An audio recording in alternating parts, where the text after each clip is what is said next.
Assalamualaikum warahmatullahi wabarakatuh. Waalaikumsalam. Alhamdulillah wassalatu wassalamu ala rasulillah wa ala alihi wasahbihi wa mawala wala haula wala quwata illa billah, amma ba'du. Para pendengar yang berbahagia, ini sekarang lagi belum selesai masalah nasab antara Duriyah Wali Songo dengan Duriyah dari Yaman. Sekarang semua keturunan Wali Songo pada bangkit dan sudah tes DNA, ternyata DNA-nya itu J1.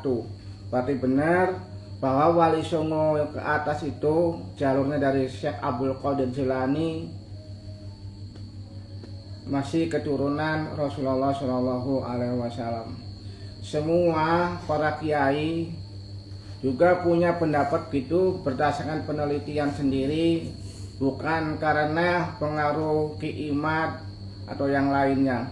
Punya pendirian sendiri, punya keyakinan sendiri. Jadi yang namanya kiai mah nggak bisa dipengaruhi oleh orang lain, apalagi kiai yang sepuh-sepuh, yang alim.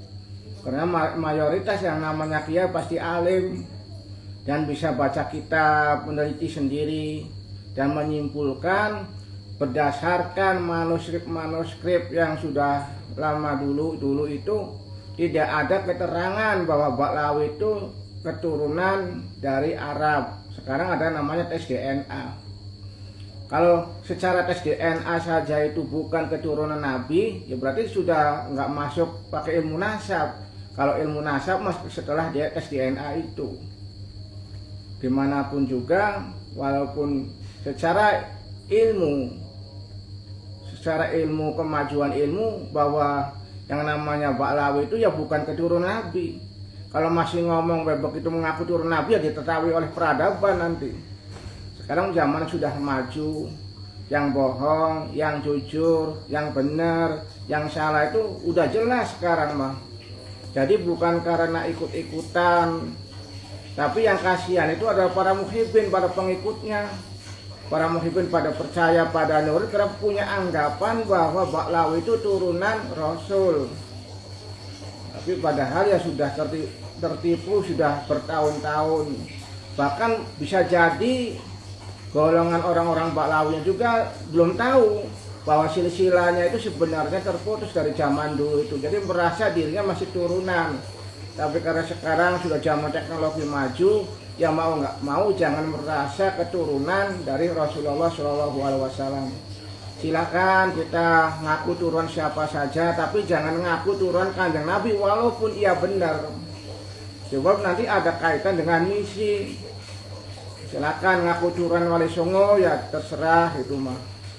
Tapi kalau ngaku turun Nabi, mending kalau benar, tapi takutnya kesananya terputus berarti kita berdosa juga. Jadi saya ulangi lagi, saya jelaskan bahwa semua para kiai Nusantara, khususnya kiai-kiai yang pesantren Nahdlatul Ulama, berpendapat bahwa Baklawi bukan turun Kanjeng Nabi Muhammad SAW itu bukan karena pengaruh kiimat, punya pendirian masing-masing. Bahkan dari zaman dulu juga kiai-kiai pesantren Ciwaringin, Buntet, bahkan semua kiai NU sebenarnya secara organisasi tidak ada keterangan mengakui bahwa Baklawi itu turunan Nabi secara organisasi.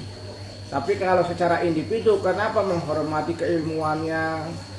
Jadi tetap dihormati, bukan karena keturunannya. Kalau masalah keturunan sudah jelas bahwa golongan Baklawi itu bukan keturunan Nabi, bukan ikut-ikutan.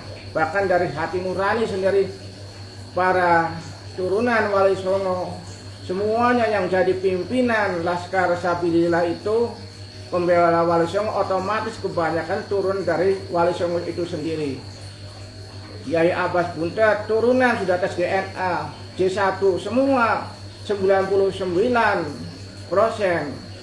Para kiai turun Duriyah Wali Songo itu habluk grupnya J1 ini membuktikan bahwa semua Duriyah Wali Songo adalah keturunan Kanjeng Nabi Muhammad Shallallahu Alaihi Wasallam. Sementara segitu dulu, saya akhiri. Wassalamualaikum warahmatullahi wabarakatuh. Waalaikumsalam. Indonesia ini adalah Hadramaut yang kedua. Hadramaut yang kedua. Kota Syihir ibaratnya bagaikan anaknya kota Tarim. Bagaikan anak gadisnya kota Tarim. Ini anaknya namanya Syihir. Kenapa saking banyaknya para wali-wali di situ? Kemudian juga Tarim itu ibunya, induknya. Subhanallah. Dan Indonesia ini adalah anak dari Hadramaut. Subhanallah, sehingga para wali-wali semuanya di sini. Belum lagi para wali Songo dan keturunannya, yang mana mereka merupakan keturunan Al-Imam Abdul Malik bin Alwi Amal Faqih bin Muhammad Sahibul Murbat sampai akhir nasab sampai kepada Rasulullah sallallahu alaihi wasallam. Aulia yang kita kenal di Indonesia ini, mereka itu aulia dari Yaman, Hadramaut, terutama Tarim dan sekitarnya, Faqih Muqaddam, Muhajir Allah Ahmad bin Isa, dan Pulau Jawa, Indonesia ini dikatakan bintu Tarim. Ini punyanya aulia Tarim. Tapi kita pernah dengar daripada para salihin bahwa Indonesia ini milik aulia Tarim. Saudaraku kaum muslimin wal muslimat rahimakumullah. Wabil khusus saudara-saudara kami para pecinta dan subscriber channel YouTube Al-Mu'allim Center dimanapun berada, yang tidak lupa dan tidak bosan-bosannya senantiasa kami doakan, semoga Allah Azza wa Jalla memberikan kesehatan sehat walafiat lahir dan batin. Semoga Allah Jalla Jalaluh memberikan rezeki yang melimpah ruah, harta yang barokah, menjadikan anak-anaknya anak-anak yang soleh dan solehah, duriyahnya duriyah yang thayyibah, hidupnya sukses, bahagia dan selamat di dunia dan di akhirat. Amin amin Allahumma amin. Saudaraku kaum muslimin wal muslimat rahimakumullah dan saudara-saudaraku sebangsa setanah air Indonesia. Kali ini kita akan membahas tentang kebangsaan. Bangsa kita yaitu bangsa Indonesia. Karena para ulama kita sudah mengajarkan hubbul watani minal iman. Cinta tanah air itu sebagian daripada iman. Nah, anehnya banyak sekali orang Islam di Indonesia yang merasa bangga tatkala ada orang-orang Yaman di Indonesia yang mengatakan bahwa Indonesia ini adalah pintunya para aulia Tarim. Indonesia ini adalah miliknya para aulia Tarim. Cobalah direnungkan dan difikir, diangan-angan. Kita ini bangsa seperti bangsa apa? Apakah kita ini bangsa yang sangat jelek? Bangsa yang sangat hina? Bangsa yang sangat rendah? Tatkala ada orang-orang Yaman di Indonesia mengatakan seperti itu, malah bangga dipuja-puja. Kan aneh. Cobalah berpikir waras. Bagaimana kalau seandainya nih orang-orang Mesir di Indonesia juga mengatakan hal seperti itu? Orang-orang Mesir mengatakan Indonesia ini miliknya para aulia Mesir. Indonesia ini adalah pintunya para aulia Mesir. Atau orang-orang Amerika mengatakan begitu. Indonesia itu miliknya orang Amerika. Atau orang-orang Cina mengatakan bahwa Indonesia itu miliknya orang-orang Cina. Terus kita bangga. Kita bangga, kita ini bangsa model apa? Ini namanya bentuk penjajahan. Coba kita renungkan lagi. Kalau kita misalnya nih bareng-bareng ke Yaman, kita ke Yaman terus kemudian kita mengatakan bahwa Yaman itu miliknya para aulia Indonesia. Apa tanggapan mereka kira-kira? Dan ininya lagi aneh, orang Indonesia ini sudah direndahkan, dihina-hina, mereka dipuja-puja setinggi langit. Nggak bisa begitu kawan. Ini bukan soal agama, ini soal bangsa, ini soal negara. Cobalah direnungkan lagi, kalau seandainya misalnya nih ada orang-orang Indonesia misalnya ke Amerika sana, terus kemudian mengatakan Amerika ini adalah pintunya orang-orang Indonesia, Amerika adalah miliknya orang-orang Indonesia. Oh, segera diusir tuh orang-orang Indonesia dari sana. Tapi anehnya orang Yaman di Indonesia ini bebas sebebas-bebasnya, dan mereka selalu menyerang bangsa lain. Kemudian orang-orang yang terlalu cinta buta, ya ikut buta. Mohon maaf, kami berkali-kali debat di grup WA. Kami sangat membela bangsa kita menjadi bangsa yang hebat, bangsa yang kuat, bangsa yang beradab, bangsa yang bermartabat, bangsa yang cerdas, bangsa yang dihormati oleh bangsa-bangsa manapun. Dan siapapun bangsa manapun dari luar negeri yang ke Indonesia harus menghormati orang Indonesia, harus memuliakan orang Indonesia. Ndai, hutanya luar biasa. Mohon maaf saya sampai dihujat mati-matian, gak masalah. Hubbul watan minal iman. Cinta tanah air adalah sebagian daripada iman. Kemudian mereka mengatakan itu bukan hadis benar. Itu bukan hadis, tetapi maknanya adalah benar. Guru kami selalu wanti-wanti wasiat kepada kami, pertahankan bangsa dan negara, pertahankan. Mengapa? Kamu lihat tuh orang-orang Kurdi, orang-orang Kurdi itu walaupun mereka cerdas, pintar, tetapi mereka nggak memiliki negara, karena memang kurang hubbul watan, kurang cinta tanah air, sehingga negara mereka dijajah oleh bangsa manapun. Dan kamu bisa melihat tuh orang-orang Yahudi, orang-orang Yahudi itu terusir dari negaranya sendiri dan mereka tidak punya negara. Akhirnya orang-orang Yahudi menjajah Palestina. Palestina diakuin. Lalu apakah kita ingin seperti itu? Kita ini diakuin sebagai orang-orang Yaman. Negara kita adalah miliknya Yaman. Kita akan menjadi budak. Orang Indonesia itu nggak berhak memiliki bangsanya sendiri. Orang Indonesia itu nggak berhak memiliki negara sendiri. Karena apa? Budak kacung. Saya itu heran. Ada orang yang ngaku sebagai, tapi nggak paham tentang cinta tanah air. Ada orang yang ngaku sebagai kiai tapi nggak paham tentang bagaimana kita dianugerahi oleh Allah negara. Negara ini perlu kita perjuangkan. Seenaknya saja orang-orang Yaman mengatakan bahwa Indonesia ini miliknya orang-orang Tarim. Sebenarnya kalau saya yang punya kekuasaan, kalau saya yang punya kebijakan, tak usir tuh mereka. Diusir semua. Negara kita punya kedaulatan. Negara kita punya kehormatan. Siapapun bangsa lain yang di Indonesia, yang seenaknya nggak punya adab, nggak punya aturan, harus segera ditangkap, dideportasi ke negaranya. Kalau perlu dihukum. Enggak ya. Seolah-olah Indonesia itu negara yang bisa dilecehkan oleh siapapun, negara yang bisa dihina-hina oleh siapapun, karena mereka berbaju agama. Makanya kita harus tahu agama. Kita nggak boleh ditipu oleh, mohon maaf nih, oleh bajingan-bajingan yang selalu mengatasnamakan agama. Ini saya live, karena mohon maaf. Nah, orang Indonesia perlu pahami ini, mohon maaf ya. Masa orang Yaman segitu banyaknya? Sebanyaknya orang Yaman itu kan pasti ada petani, ada pekerja, ada tukang bangunan, ada buruh, macam-macam lah, apalagi Yaman itu negara miskin. Kemudian datang ke Indonesia, mereka ngomongnya melepuh, bohong, dusta. Orang-orang Yaman itu Masya Allah semuanya wali-wali Allah. Tukang tambal ban di jalan-jalan wali Allah, didaftar menjadi wali Allah. Para pedagang-pedagang di pasar wali-wali Allah, semuanya wali Allah. Sehingga orang-orang Yaman kalau di Indonesia ini, orang-orang Yaman ke Indonesia harus dihormati, harus dicium tangannya, harus di... Ini orang Indonesia ini yang gobloknya luar biasa. Orang Indonesia yang gobloknya luar biasa. Pikir dong, pikir. Terus yang kedua, karena mereka merasa wali-wali Allah, di Indonesia mengatakan seenaknya Indonesia ini miliknya orang-orang Tarim. Indonesia ini miliknya para aulia-aulia Tarim. Aulia dari mana? Ayo, cobalah direnungkan. Jangan terlalu bodoh, wahai kawan. Kemudian yang ketiga, setiap orang Yaman yang ke Indonesia ngaku sebagai cucu Nabi, langsung dipercaya begitu saja. Pikir dong, pikir, orang segitu banyaknya ke Indonesia ngaku sebagai cucu Nabi, diterima semua. Ini terlalu bodohnya bangsa kita. Makanya saya ingin bangkit, bangsa kita harus bangkit. Ke Yaman sana mengatakan bahwa Yaman miliknya orang Indonesia.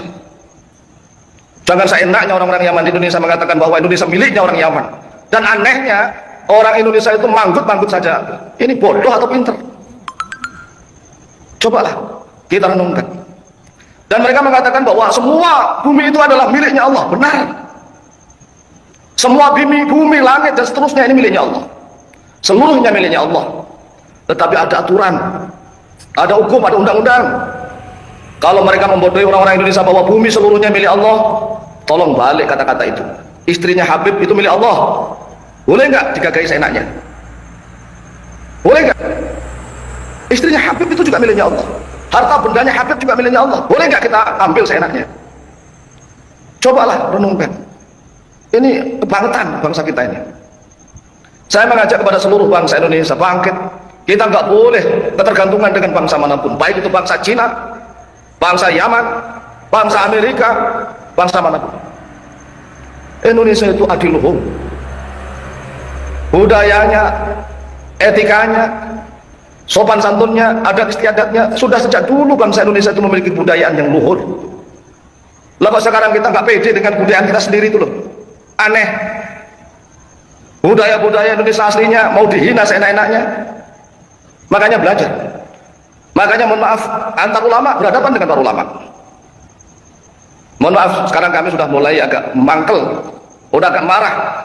Lawang bangsa kita, negara kita diakui oleh mereka, loh kok malah kita tunduk-tunduk saja, manut-manut saja. Ini bangsa yang gobloknya di bawah standar. Cobalah Coba direnungkan kalau seandainya kita ke Yaman, kemudian kita mengatakan bahwa Yaman itu miliknya orang Indonesia. Coba dibalik begitu. Kita ke Yaman bareng-bareng, kita mengatakan bahwa Yaman itu miliknya orang Indonesia. Jangan menjadi orang tarim. Kok diam saja? Ini kebangetan. Kebangetan itu mbok ya jangan kebangetan, banget. Perhatikan ya, perhatikan nih, catat 3 hal ini, catat 3 hal. Yang pertama, orang Indonesia itu terlalu percaya. Terlalu percaya kepada orang-orang Yaman yang mengaku bahwa setiap orang Yaman itu wali-wali Allah. Ini kan enggak masuk akal sama sekali. Luang Abroha saja, Raja Abraha, itu ya dari Yaman. Gimana tuh? Kemudian yang kedua, orang Indonesia ini manggut-manggut saja tatkala orang-orang Yaman bilang bahwa Indonesia ini milik para ulama Yaman, manggut-manggut doang. Ini bangsa yang goblok atau bangsa yang pintar? Kemudian yang ketiga, setiap ada orang Yaman yang ke Indonesia ngaku sebagai duriah Nabi langsung percaya begitu saja. Pikir dong, pikir. Orang Yaman itu keturunan siapa saja? Orang segitu banyaknya. Orang satu kampung aja belum tentu sama. Apalagi orang Yaman, setiap orang Yaman ke Indonesia ngaku sebagai cucu Nabi langsung diterima. Ini bodohnya bangsa kita. Bodoh itu jangan terlalu bodoh. Karena terlalu bodoh sehingga mereka menuduh bahwa Kiai Imad dan teman-temannya mengadu domba. Yang bodoh itu yang mendukung para habaib. Terlalu bodoh. Kita bangsa sendiri, kenapa mau diadu domba? Kita bangsa sendiri. Seharusnya para mukibin itu berbalik, tegas, usir para habaib. Jika mereka tidak mau hormat di Indonesia, mereka tidak tahu diri di Indonesia. Ini anugerah Allah kita diberikan negara seperti ini. Anugerah Allah. Apakah kita pernah minta dilahirkan di Indonesia? Tidak. Ini anugerah Allah yang terbesar dan harus kita pertahankan, harus kita bela. Kita dikasih anugerah oleh Allah negara yang subur, kemudian diakui oleh orang lain, kita kok diam saja. Ini kebangetan. Kebangetannya kebablasan. Siapapun bangsa lain di Indonesia ini yang mengaku sebagai Indonesia milik mereka, entah itu orang Cina, entah itu orang Jepang, entah itu orang Korea, entah itu orang India, entah itu orang mana saja yang ngakuin Indonesia milik mereka, usir dari Indonesia. Kita harus memiliki wibawa. Kita harus memiliki wibawa. Jika tidak diusir, Indonesia akan dijadikan kacang. Indonesia akan dijadikan bola mainan oleh siapapun. Aneh Indonesia ini. Negara yang begitu subur, makmur, rakyatnya kemana-mana jadi TKI-TKW, di sana menderita. Dan anehnya lagi orang-orang luar ke Indonesia dipuja-puja. Ini bangsa model apa? Coba renungkan lagi. Negaranya begitu subur, luas, apa saja ada di Indonesia. Tetapi rakyat banyak yang keluar negeri menjadi pembantu rumah tangga. Di sisi lain orang luar ke Indonesia dipuja-puja. Ayo bangkit.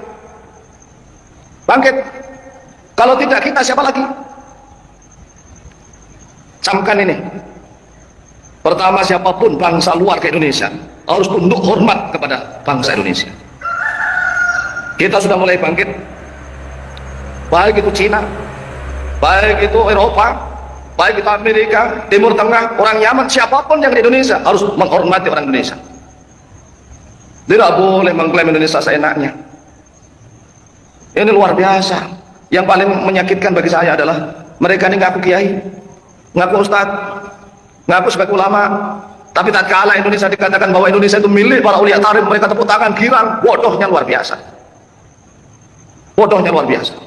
Kalau sudah menyangkut tentang ketatanegaraan, sudah menyangkut tentang kebangsaan, kita harus bangkit. Karena kita bisa sholat dengan tenang di Indonesia, kita bisa ngaji dengan tenang di Indonesia, kita bisa beraktivitas dengan tenang di Indonesia. Lah kok nggak disyukuri? Negaranya diakui oleh orang lain, malah tepuk-tepuk tangan. Ini pintar apa cerdas?